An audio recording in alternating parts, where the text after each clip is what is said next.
What are we making for dinner tonight? Nothing. We're making spaghetti and meatballs. No. So I thought what we'd do today is I'm cooking meatballs for me and Noah here. And I'll walk you through kind of my recipe. It's not really a recipe, it's more of a technique. And you can see kind of how to go about making your own meatballs. And you can adapt this recipe to however you like them. Noah, how are you having your spaghetti, your meatballs? What are you having it with? Nothing. I think you're gonna have spaghetti. We're gonna make you like Frankenstein goofy spaghetti and eyeballs, right? Basically, it's just a few simple ingredients. All right, so this is my recipe. This is 1 pound of chopped beef. I got Angus. This is 85% chopped ground beef. You can use a mixture of pork and veal and all that. I personally like the way they come out with just beef. So to 1 pound, it's 1 egg. So there's 1 large egg. Toss it right in. I have garlic, about that much garlic, which is basically, I don't know, like a little over a tablespoon. It was 2 very large cloves, so I'm gonna put that in. I'm gonna put about the same amount of fresh parsley. With the parsley, you wanna make sure it's chopped up pretty well. I'm gonna save a little extra for garnish for later. Panko breadcrumbs. I have about that much as a ramekin. That equates to, I don't know, maybe a ½ cup. And then Locatelli Romano cheese. This is the brand you have to look for. Always look for that logo, okay? This is the best thing for beef meatballs. Parmesan cheese is too delicate, it's too expensive. This, once you fry it up, comes out perfect. So about the same amount as you put with the breadcrumbs.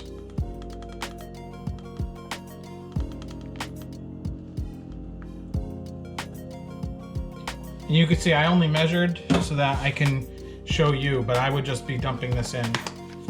And then you gotta use your fingers, you gotta get in there with your hands, and you just mix it up. The idea here is to get a good mix. You don't wanna overwork this, but you need to make sure it's all well incorporated, especially the egg. The egg is gonna give you your moisture. Yeah, Daddy. Where's Play-Doh? It may take a couple minutes to mix. It doesn't matter if you overwork a little bit. And what happens is it all kind of gets homogenized and it becomes kind of the same color. So that's what I would call fully incorporated. In fact, I'm gonna mix it just a little more. And that was probably 45 to 60 seconds of pure mixing. And now we're gonna roll them up while we still have our hands dirty, and then we'll fry them up. Are you making balls? Yes, sir. I'm making little balls. They're little golf balls. So the reason why I'm making small golf balls like this is because I really want to go for like pulpettini, which is like a small meatball. You can make these larger, that they're just going to take longer to cook. So these are going to take just a couple minutes to cook on the stove with a little bit of olive oil. And I'll show you how we do that in just a second here once I finish rolling all these.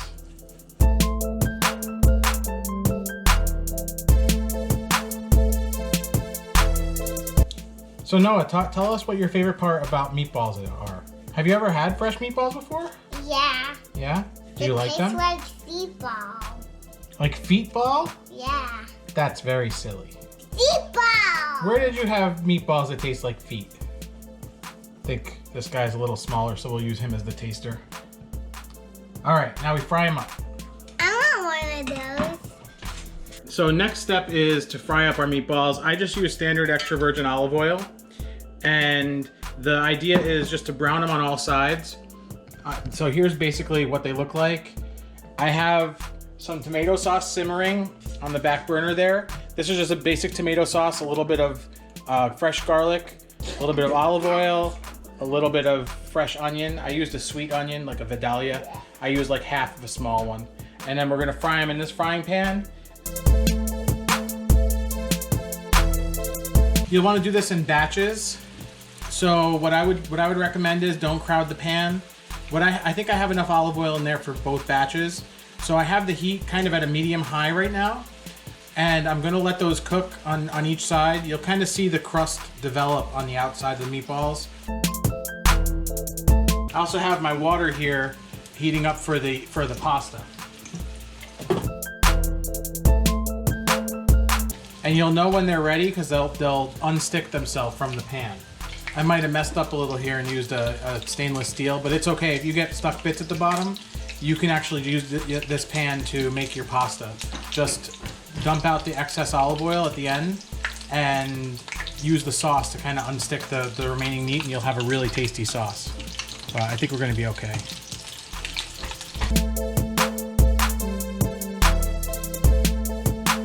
It looks like I had to fight those a little bit, but it actually they came loose pretty easily.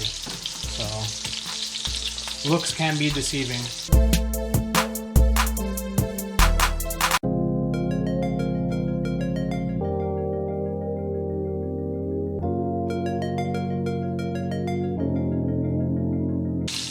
That's what they're supposed to look like when they're done.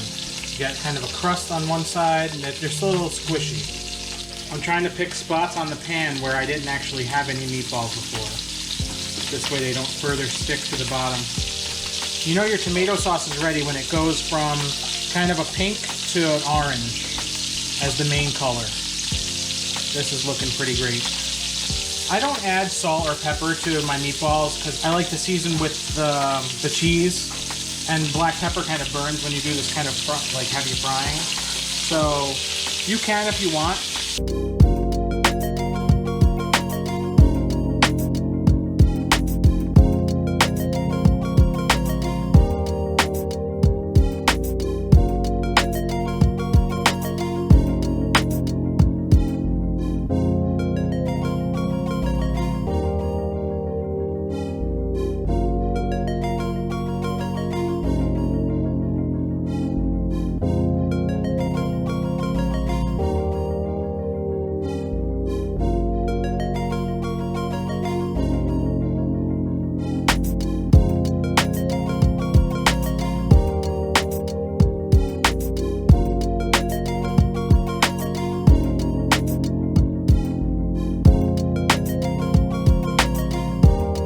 You always got to try one while you're making them. Perfect medium inside. You kind of want to cook these like a burger, especially since you're going to finish them in the sauce. Right balance of cheese and garlic. Absolutely perfect. Perfect. All right, Noah, here you go.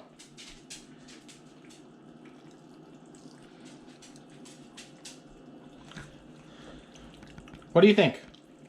Yummy.